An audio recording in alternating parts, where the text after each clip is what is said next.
વડોદરામાં એમએસ યુનિવર્સિટીના વિદ્યાર્થીએ આપઘાત કરી લીધા હોવાની માહિતી સામે આવી છે। ટેકનોલોજી ફેકલ્ટીના બીજા વર્ષમાં આ વિદ્યાર્થી અભ્યાસ કરતો હતો। મૃતક અભિષેક શર્મા મૂળ જમ્મુ કાશ્મીરનો વતની હતો।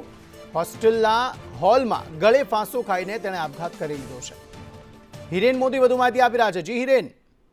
જે અંકિત, ખાસ કરીને વાત કરીએ વહેલી સવારે વડોદરા શહેરના ટેકનોલોજી પોલિટેકનિક ખાતે આવેલા એમ યુનિવર્સિટી વીએમ હોલની અંદર આજે એક વિદ્યાર્થીએ આત્મહત્યા કરી હતી, જેની જાણ વિદ્યાર્થીઓને થતા ઘેરા શોક ફેલાયો હતો। ખાસ કરીને આ બાબતની જાણ પોલીસને કરવામાં આવી હતી। પોલીસ સહિત વોર્ડન, ચીફ વિજિલન્સ ઓફિસર સહિત ઘટના સ્થળે પહોંચ્યા હતા। મૃતકને પંખા ઉપર ચાદર બાંધીને આત્મહત્યા કરી હતી, જેને નીચે ઉતારી તાત્કાલિક મૃતદેહના પોસ્ટમોર્ટમ અર્થે મોકલી આપવામાં આવ્યો હતો। સમગ્ર પ્રકરણની તપાસ કરતા આ યુવક જે અભિષેક શર્મા છે તે જમ્મુ કાશ્મીરના ઉધમપુર જિલ્લાનો રહેવાસી છે।